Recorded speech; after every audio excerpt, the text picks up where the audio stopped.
दिल्ली में bulldozer action से जुड़ी एक बड़ी अपडेट आपको देते हैं। अशोक विहार इलाके में डीडीए का बुलडोजर एक्शन, उसी से जुड़ी बड़ी अपडेट। अवैध रूप से बने मकानों को ध्वस्त किया जाएगा।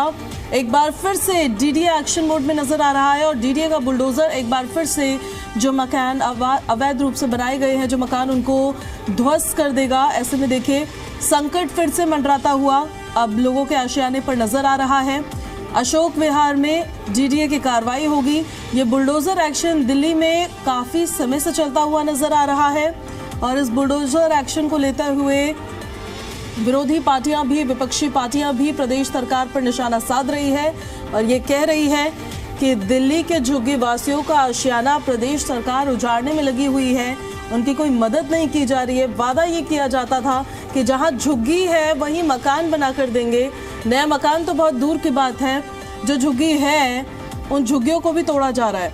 हालांकि डीडीए कार्रवाई इसलिए कर रहा है क्योंकि डीडीए की तरफ से कहना यह है कि वो जमीन डीडीए की है और उस पर अवैध तरीके से मकान बनाए गए हैं। लेकिन इन मकानों का निर्माण जब हो रहा था वो जमीन तब भी डीडीए की ही थी। आखिर तब उस निर्माण को क्यों नहीं रोका गया?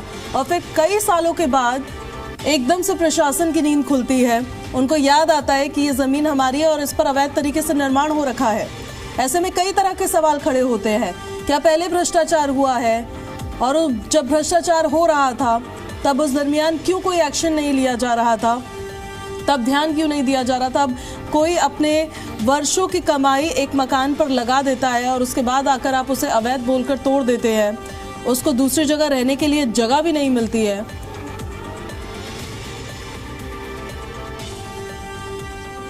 तो ऐसे में वो सवाल खड़े कर देता है और कुछ तस्वीरें भी हम आपको दिखा देते हैं।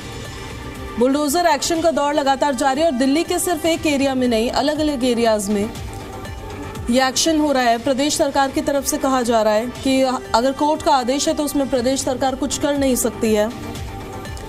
डीडीए का कहना यह है कि अवैध रूप से बनाए गए मकान हैं, लेकिन वहां पर जो रह रहे लोग हैं उनका कहना यह है कि जब अवैध रूप से बन रहे थे तब क्यों नहीं रोका, और अब अगर आशियाना उजाड़ रहे हो, घर की छत तोड़ रहे हो, तो सर छुपाने के लिए कम से कम कोई मकान तो दे या फिर कहीं विस्थापित तो उनको किया जाए।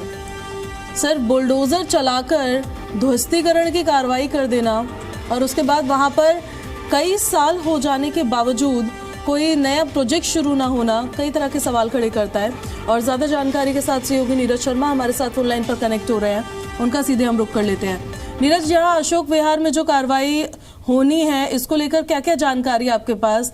अवैध रूप से बनाए गए मकान, ये तो रीजन दे रहा है डीडीए, लेकिन क्या लोगों को यहाँ पर नोटिस कब दिया गया और कब तक उनको मकान खाली करने की बात कही गई? कब यहाँ पर कार्रवाई शुरू हो सकती है बुलडोजर एक्शन? मैं आपको बता दूं, अभी थोड़ा दिन पहले भी यहाँ पर कार्रवाई की गई है। रेलवे की जो कॉलोनी है, जो रेलवे के साथ जो एरिया लगता है, उसको भी तोड़फोड़ की कार्रवाई जो है शुरू की गई थी। यहाँ पर काफी राजनीति भी काफी देखी गई थी। जो गरीब लोगों के आशियाने हैं, जो गरीब लोग यहाँ पर नहीं थे, उनके मकान भी पीछे से तोड़ दिए गए थे। तो अभी अगर आज की तारीख में देखा जाए तो आज फिर बुलडोजर अशोक विहार के अंदर चलेगा और जिस तरीके से बड़ी कार्रवाई यहाँ पर देखने को मिलेगी, क्योंकि कहीं ना कहीं और जो सरकार की टीमें हैं, जो जिस तरीके से दिल्ली सरकार हो गई, डीडीए हो गया और रेलवे हो गया, तो कहीं ना कहीं एक बड़ी कार्रवाई यहाँ पर देखने को मिलती है। जिनके मकान यहाँ पर रह गए थे उनको आज पूरा ध्वस्तीकरण किया जाएगा। रेलवे की जमीन को खाली कराया जाएगा, जो आसपास के डीडीए के प्लॉट है उनको खाली कराया जाएगा, क्योंकि कहीं ना कहीं गरीबों ने कब्जा किया हुआ था और एक बड़ी मशक्कत के बाद आज ये खाली होगा। और कहीं ना कहीं लोगों के अंदर भी रोष है, दिल्ली सरकार के प्रति भी रोष है, क्योंकि दिल्ली सरकार ने कहा था कि कहीं पर भी गरीबों के आशियाने जो है वो बिल्कुल तोड़े नहीं जाएंगे। तो कहीं ना कहीं दिल्ली सरकार के अंदर काफी रोष है लोगों के अंदर की भी किस तरीके से मना करने के बाद भी और ये कार्रवाई करते नजर आ रहे हैं। अब देखिए, ये घर तो छीन लिया जाएगा, यहाँ ध्वस्तीकरण की कार्रवाई होगी। कहीं और मकान दिया गया इन लोगों को रहने के लिए? नहीं, देखिए मैं अभी आपको बता दूं, इस पे कोई भी कार्रवाई नहीं की गई है। कहीं मकान की अगर बात करते हैं तो अभी ये जो स्पष्टीकरण है वो बिल्कुल साफ नहीं हुआ है। मगर फिलहाल जो डीडीए की कार्रवाई है वो सिर्फ यही है कि आज यहाँ पर अशोक विहार के अंदर एक बार फिर दोबारा पीला पंजा चलाया जाएगा रेलवे की ओर से, डीडीए की ओर से। तो कहीं ना कहीं एक बड़ा मशक्कत यहाँ पर आज देखने को मिलेगी। कहीं ना कहीं जनता के अंदर रोष है, हो सकता है यहाँ पर जाम की स्थिति भी हो जाएगी, क्योंकि कहीं ना जिनके आशियाने उजड़ते हैं उनके अंदर काफी रोष यहाँ पर उत्पन्न है। कई सालों से यहाँ पर रह रहे थे, चाहे वो अवैध थे तो उनको बसाया क्यों गया, बसाया गया तो तोड़ा क्यों जा रहा है? तो कहीं ना कहीं सवालिया निशान सरकार के ऊपर भी खड़े होते हैं। चलिए, आप नजर बना के रखिएगा, अपडेट्स लेते रहेंगे आपसे। शुक्रिया फिलहाल इन सारी जानकारियों के लिए।